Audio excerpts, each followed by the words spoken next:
this a bad time to mention I hate going downstairs? How do gates work? I am death. You wish, get off. Why did I marry him? Get in there, come back here. You don't hear from us after this, we've plummeted.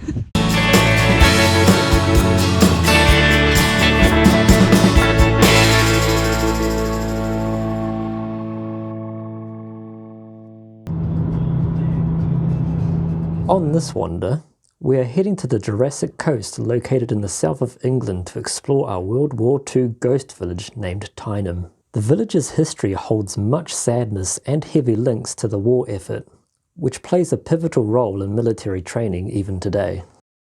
More information about this can be discovered at the Bovington Tank Museum, which is situated close by. We will also be hiking out into the hills surrounding the village, to show off some of the rich history and amazing views this part of Dorset's coastline has to offer. Hoping to be able to go for a decent walk today, but we've noticed that there's a sign there saying the footpaths are closed. We'll see. Yeah, we might have to find a different walk, but it'll still be nice to actually go see the village. Oh, the ranger's here. We'll be able to find out now. It's open. We can go in, but Shane won't stop typing his message. This is important. This is more important. I want to go for a walk. Why did I marry him? Hey.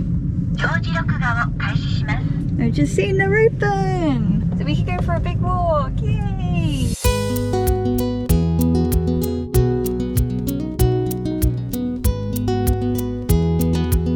We're just walking through the abandoned village of Tyneham. A lot of this area is still used today for military activity, practices, training. There's areas that you walk through and you'll see numbers on the hills. I'm guessing that's where they target or they tell people to shoot. The reason why this place was abandoned was due to in World War II they needed desperately areas that they could use that are similar to France, Germany, like lots of different terrain and things. And unfortunately the people of Tyneham, they were just told to up and leave, and it was very, very hush hush. They weren't allowed to tell anyone about it. I think they maybe got some compensation for it, I'm not too sure. I hope so. Yeah, it's a lot to ask a family to leave everything behind, and the only clues that they actually had, well, the outside world had, was adverts of suddenly all these farmers are wanting to get rid of equipment and livestock, but they weren't allowed to say why. There's stories here of people who just got married and moved in and probably were only here for a couple of years before they were told that they had to leave.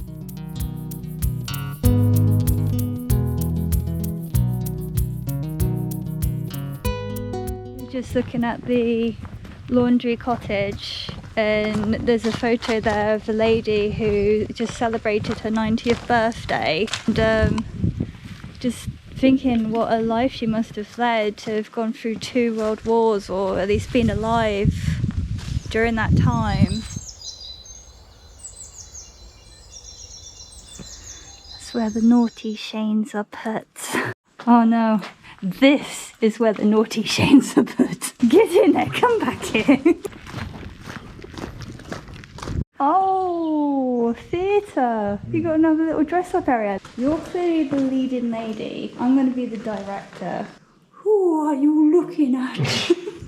Leave the shark things alone. Leave it. It's mine. No. Scythes are only for death. I am death. You wish. Get off.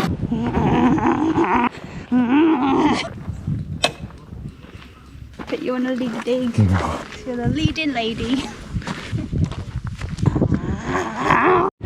So we're gonna walk all the way up there, along the ridge, and then down there. Behind that tree there's a massive hill that we're gonna climb up as well.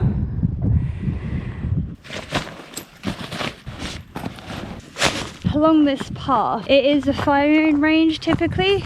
When it isn't open to the public, you have to stay between the yellow poles because there might be live ammunition in the bushes or in the fields. I find it a bit odd because they have cattle roaming around, just eating the grass. I don't know, maybe it just saves them a job. Like, early burgers for the barbecue. Oh my god.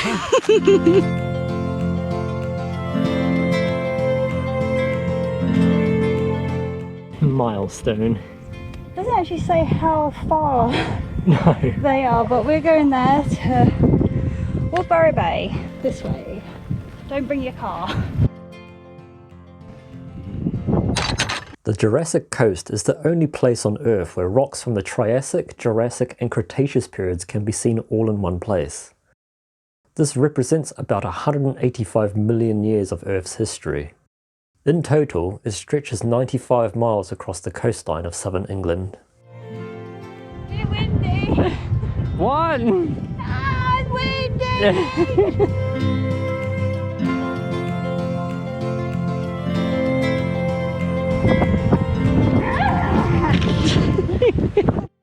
We made our way down the windswept hill towards Pondfield Cove, where we found another milestone pointing us towards Lulworth Cove. We didn't know then, but Lulworth would eventually become our final destination for the day. Every now and then we come across just piles of stones that I guess were used for houses or something around here. Like you get random bits of wall across the coast. I guess they're just getting out the way. Dunno. Huh? Dunno. Onwards to the hill. The mighty hill. Hill of Pain. The hill of pain. Let's go. Our number one tip for climbing steep hills like this is simple. Take your sticks.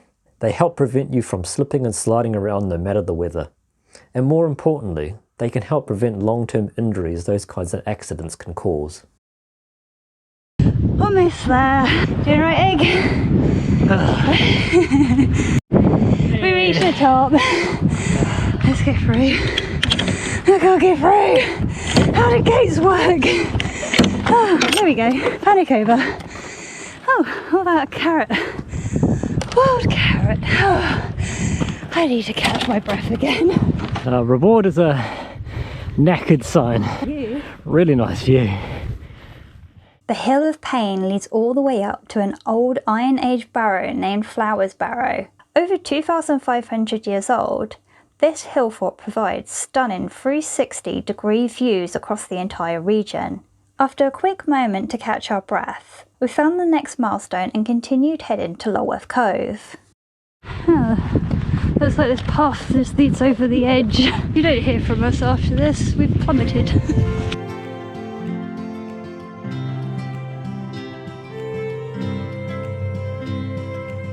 Someone leave their like morning star here or something. There's a medieval like weapon. Leave it. I was worried that this side was going to be quite steep. I mean, it's got a fair gradient to this hill, but it's definitely manageable going down there, whereas I think the other one's going to be difficult. We're going to take another route when we return to Tyneham. As we continued forward, we quickly realised how unprepared we were for something that would semi-ruin our recording experience for that day. The wind. It ruined a lot of our audio on this walk, so we'll try and prepare for it better in the future. Reaching a bit of a sheltered valley, we prepared to climb up the second hill of pain for today. I'm going to begin the dirty hill. Dirty hill. And once again, we can't drive up it. Oh no, that's a shame. We shouldn't have bought the car. It's 2.5 miles. Almost halfway. Oh, what's this? Oh, we just got 10,000 steps. Here comes the sun. Oh look, as we're going up the bloody hill. So we started way over there. Not bad. Getting pretty hungry though. Yeah, the wind settled down. Hopefully there'll be a nice spot up here to have a munch. Thankfully, the top of the second hill of pain was mostly sheltered from the wind, so we decided to stop here to have a spot of lunch. Lunchtime.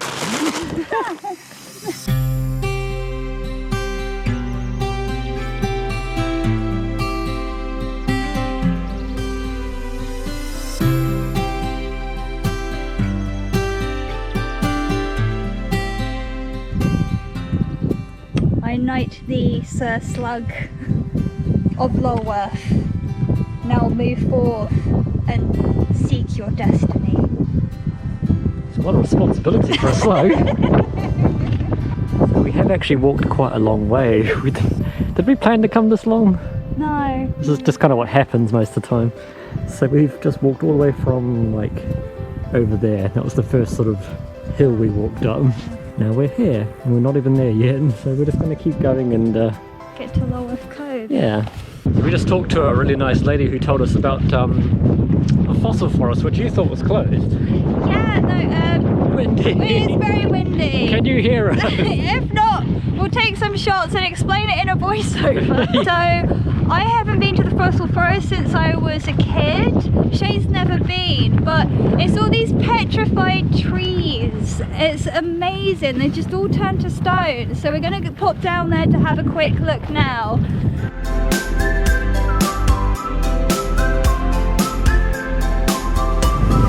This is the stairway to hell. Goodbye. This is a bad time to mention I hate going downstairs. Finally reaching the end of the dodgy staircase, we located a narrow footpath that led us towards the fossil forest. Hi, Egg! We must stress that you walk with extreme caution in some places near the cliffside, as the path can get very narrow due to erosion.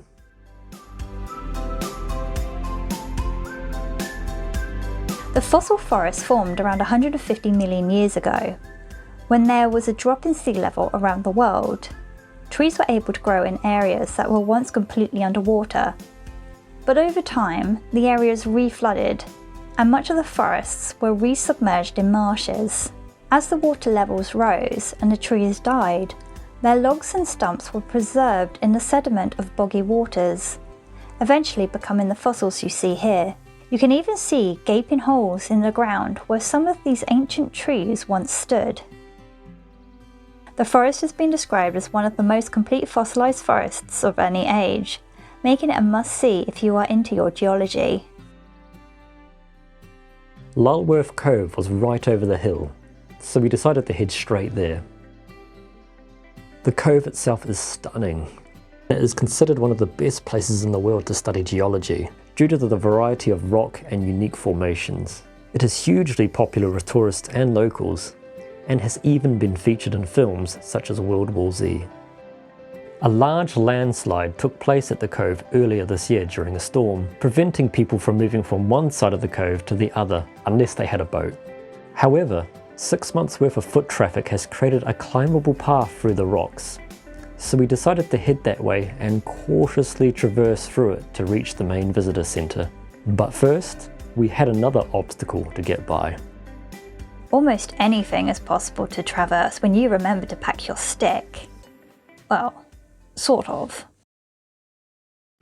This looks like a fun place to plummet. Be very careful.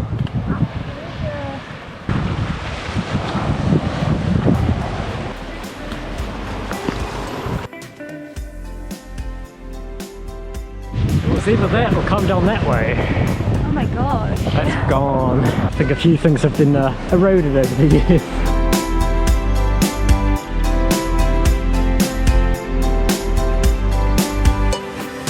That is, that would have hurt. Yeah, let's try and get over this then.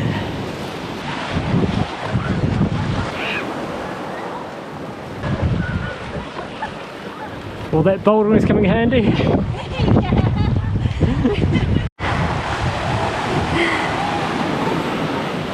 See, bouldering does help. Oh, you have more confidence doing stuff like that now. True. Having cleared the landslide, we then had to fight our way through the swarming crowds that were choking the main entrance to the cove itself. Don't go to Lulworth Cove on a public holiday. It's absolutely packed. We couldn't find anywhere obvious to fill up our water bottles for free, so we asked the staff at the visitor centre for guidance. They kindly directed us to an unmarked tap that we were told was safe to drink from. We decided to trust them, so refilled ourselves and our bottles before heading out once again. Leaving the increasingly bloating car park behind us, we found a little road around the back of Larworth that led us into the hills. So back into the roaring wind we went. At this point, we were getting a bit tired from this unexpected journey, but we were still ecstatic with what we had done. As a bonus, the afternoon weather made for some postcard-worthy views on the way back.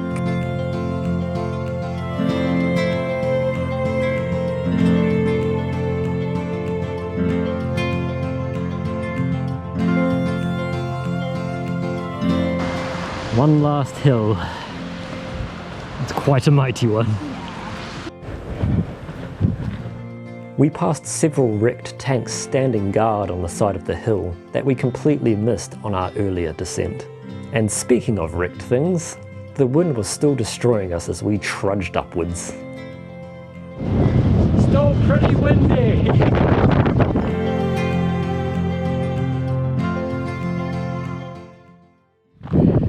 We're heading back to Tyneham. We've done the massive hills and everything, so this is now the easy part of the walk. This is the original route we're going to take. Yes, yes, this is where we would have gone if we didn't head to Larworth. Would highly recommend this walk. I would just say if you do have sort of weaker knees, you do need to be mindful of the uppy downy bits. This is why we decided to bring our knees and our sticks. Yes, I definitely recommend bringing equipment if you need aid to go up and down hills, because they are quite brutal. If it gets wet here, then you have to be concerned of slipping and sliding in the mud. But then if it's too dry, the ground becomes really kind of gravelly and sandy, so that's not ideal either. Today is actually pretty ideal. You can see it has been raining, so the ground is a little bit moister. Moister's a word, right? Yeah, it's a little bit more moist. So it stays together, so we actually had a really good time with finding our footing. It's so full of history. You've got fossils, old tanks in the abandoned in the fields. Don't go near them. No, there might be ammunition around, like live shells or something. Larworth itself is beautiful to see, but you have to be mindful of all the tourists. So if you are local to Dorset, winter time's usually a really good time to come here. One thing you can't beat is the views around here. You can see when you're taking this coastal path, it's beautiful as the land hits the ocean and the cliffs are just snaking their way between land and ocean. And the ocean itself is this amazing emerald green.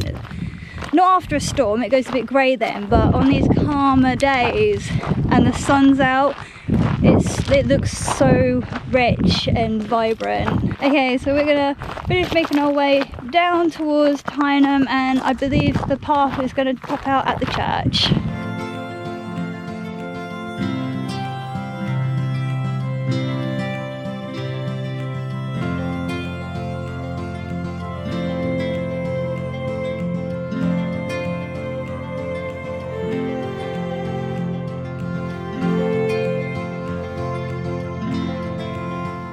We just arrived back in Tyneham.